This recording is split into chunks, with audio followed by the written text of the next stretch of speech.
So if you are new to my page, if this is your first time seeing me work, I am a third generation past life healer. I'm also a Reiki master teacher, a cosmic channel, and a manifestation coach. So I am clairvoyant, clairaudient, and clairsentient. You'll see my eyes blinking a lot. That's how I communicate with spirit, Holy Spirit, high self. I've been doing this work since my mom and my grandmother started doing past life healing with me when I was 5 years old. I started doing it myself when I was 19 or 20. And since then, it has evolved. I've taken what I learned as a young person, applied my understanding of the chakras, of our galactic friends, and how that we have all these layers that we have to do this healing. We can't just heal the body. We can't just heal the mind. We can't just heal the spirit, right? We need to do them all together in order to clear all that baggage away so that we can become the deliberate creators of our own reality, right? Because that's where we are headed. As humanity. The manifestation journey is the spiritual journey. It's the same exact thing. The manifestation journey is about understanding that we are one, that we are meant to co-create with the universe. We are in this together. We are not supposed to be afraid of this energy, right? We are not supposed to feel meek before this energy. We are supposed to allow this energy to empower us, to create more joy, to align with more abundance. Because once we learn to do that individually, then we do it collectively. And right now we have a lot of people waking up individually, which is amazing, right? And you may have heard me say this before. What's happening right now on this planet, we are laying the groundwork for what this planet is going to be in 100 to 200 years, right? Which is going to be way better than what it is now. I take that back. It's amazing now. It is an amazing time to be alive. But the collective experience will be more positive 100 to 200 years from now, okay? And so when we are learning to together focus our attention on healing the planet, on expecting new innovations that will be birthed to heal our planet, to take care of each other, to give a voice to the voiceless, right? That is powerful energy, because everything's just energy, my friends. Everything is just energy, right? And whenever someone asks me about my work and I know that they're not really going to understand it, I just always start with everything's just energy. Everything's just energy, right? So when we are collectively focused on peace, love, fulfillment, purpose, joy, healing, fun, abundance, so it is. So it is. So it is. So when we go into, right, clearing past life trauma that has created limited beliefs that are affecting us today, along with balancing the chakras, along with organ cleansing, along with taking care of the physical body and implementing your spiritual practices, then it becomes much easier to discipline the mind. And a lot of times when we think about disciplining the mind, it feels like a bad thing. It feels like a negative thing. It feels restrictive, right? And so we are reprogramming how we feel about disciplining the mind. It just means we're learning how to guide our thoughts. It means we're learning how to make our default gratitude instead of fear, instead of worry, instead of the spiraling negativity of I can't do that, or it's not going to work out, or what if, but. Instead we just go, you know what? Thank you. Thank you. I am consciously taking my thoughts away from fear and moving them towards gratitude. Right? So, and when you can teach yourself to do that, when you can train your brain, just like you would train to do anything new in your lifetime, your reality starts to change in monumental ways, right? And before you know it, you're like, whoa, I said I wanted to, for me, it was like I said I wanted to do more in-person events in LA because my entire business was online during the lockdowns. And I was like, I live in this amazing spiritual community. Like, I really want to do more in-person events. I am so grateful for more opportunities to do in-person events. And what happens? My schedule is like so booked, I don't even know what to do. I was like, you know what? I'd really like to do more group stuff and move away from focusing on the one-on-ones and do more group stuff. What happened? Give it a couple months. I have so much group stuff on my calendar, I don't even know what to do. And I'm excited to tell you all about it. It's all amazing, both virtually and locally.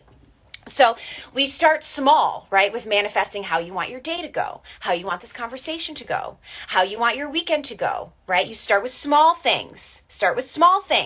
And then you get bigger and bigger and bigger. And then we learn how to Not that I don't want you to dream big, because you should absolutely dream big. But sometimes we get caught up in the big picture and we forget we have to break it down. So instead of manifesting, I want to be a millionaire, we start with manifesting, I need a new place to live. Right? So, or instead of I want to be a millionaire, we come back to how can I start my own business that makes me feel like I'm being of purpose, right? That allows me to grow and expand. Right? So, so much positive energy in this today. I'm so glad we're recording this. This feels like really important messages coming through. Thank you, angel babies. Thank you, angel babies. Right? So we can get overwhelmed by our big dreams. Right? And which is so true, right? We get overwhelmed by the big picture, by the big cleaning we have to do, the big purging we have to do, the big projects we have to do. We are responsible for breaking them down into bite-sized bits, right? That make sense to us, that feel accessible to us. We have to make our big dreams accessible to us in order to clear that pathway and allow the universe to work with us, right? Because otherwise those feelings of overwhelm just pinch us off, right? Pinch us off. Something else I want to talk about is there is never a good reason to be mad at yourself about anything or be frustrated with yourself, right? We think like, but I just keep doing the same thing over and over again. And it's like, well, your frustration with yourself is just perpetuating the self-punishment cycle, right? And so we have to be willing to invite in spirit, the universe, God, goddess, the cosmos, whoever you talk to, invite them in to help you forgive yourself, to help you understand nobody else is mad at you. And if they are, that's on them, right? Because source is never mad at you. The angels are never mad at you, right? They just love you infinitely all day, every day, your entire life. You could never do, believe, say, think anything that will make your spiritual squad love or be upset with you or judge you. Like literally never. And so when we just get mad at ourselves, it just pinches off that loving energy that is being blasted at us all the time, right? And all we have to do is be willing to let it go. If you are willing to let that self-flagellation, right, go, you will find a way. Spirit will show you how, right? And it is your responsibility to keep up with your spiritual tools, your mindfulness, your meditation, your writing, your tapping, your sound bowls, your breath work, your yoga, whatever it is, your Tai Chi, whatever it is that you're doing, it is your responsibility to maintain that. Right? We cannot just go about our lives as we have been going about our lives from one task to another, from one responsibility to another, and expect to ascend and expect to expand. We can't. The spiritual teachers show us you have to get still, you have to self-care, you have to go inward in order to change your life outward. You have to go inward to find more peace in order to manifest more peace. You have to go inward to find more joy and connection in order to manifest more joy and connection. It all starts here. Why? Because everything is energy. Your thoughts are energy. So it doesn't matter why you're mad, why you're frustrated, why you feel in despair, why you feel confused. And I'm not saying you shouldn't feel those things. Those feelings are teachers. Those feelings are your spirit's way of being like, hey friend, you're a little out of alignment. Let's look at that. Let's examine that. Let's not push this aside. Let's not stuff this down. Let's go into this forest and let's see what's really going on so that we can get to the other side of it, right? So that we can release these triggers that are holding you back. Right? And what comes up when we get mad? Judgment. I shouldn't be mad. I shouldn't be mad. God, why do I get so mad? Whoa. Take it easy. Let it go. Let's get into some peace. Let's get into some ease, right? It doesn't matter where those emotions are coming from. They are not constructive and they are not helping you get where you want to go, except that they are telling you, if we listen to them carefully, they are telling us, right? And it's like, oh, I have a wound here. I guess I see this pattern of feeling like I'm not listened to. I guess I continue to attract situations where I feel misunderstood or I don't feel like my opinion matters, right? And so that's what we get to the bottom of, and we go, okay, so I would really like to, I am so grateful that I am manifesting situations and people and circumstances where I feel listened to. I love using my voice. I love expressing myself, right? And I love being around other people who want to hear what I have to say, right? Because there are so many of us. Those of you who've worked with me before know that one of the foundations of my business, and honestly, one of the reasons I've been so successful, is that the foundation of my business is fucking community, is introducing people to each other. Because I would get these clients who would come to me having these amazing spiritual awakenings, who are interested in all the same things that I'm into, and I'm the only person they have to talk about it. And I was like, well, that's got to stop. Well, that's got to stop, because there are so many incredible people on this planet, so many people who are waking up, so many people who are committing themselves to the spiritual journey, who are having crazy, spiritual psychic experiences. And we believe we're the only ones. But as soon as we go, you know what? I know there's a lot of other people out there, and I know they're just waiting to meet me. You will find them. You will attract them. We will find each other like magnets. Soul groups are coming together. Starseed families are coming together, right?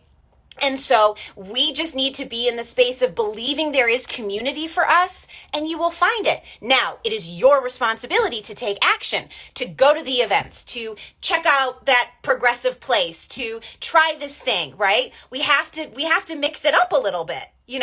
If you're like a crazy expert manifester, maybe you can sit on your couch and attract community, but probably not. You're probably going to have to shake things up a little bit. So just trust. And maybe you'll go to some place and it'll be awful. And you know what? You'll get a good story and you'll be like, okay, so that door is closed. I guess there's something else, right? Because every time it feels like a door is closed, it's the universe lovingly going, my friend, that's not the right way. It's really good that you tried that. And now you know, and you don't have to wonder about it.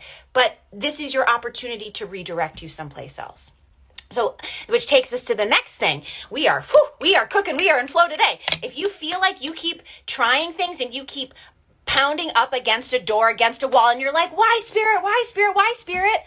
Take a breath and reassess. And there's probably a path of least resistance that you have not aligned with yet. Because there's always a path of least resistance. And if you keep trying things and they're not working, it just means you have to try something else. There are infinite possibilities. There are infinite solutions to every single problem you perceive in your life. There are infinite spiritual solutions to every problem. And as soon as you believe that, poof, it is so. It is so. Why? Because everything is just energy, and everything comes from the mind. Because your thoughts are energy. And believing that there are infinite possibilities in the world is a very distinct frequency that feels a lot better than this one way that there's one way that this could work out, and I know what it is, and it's not working out. So I guess that's it.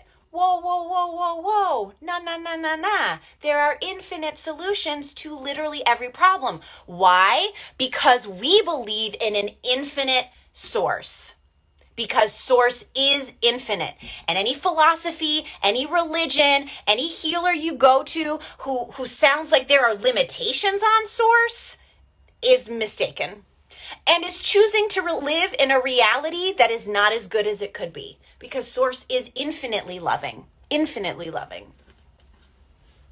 Okay, that feels complete.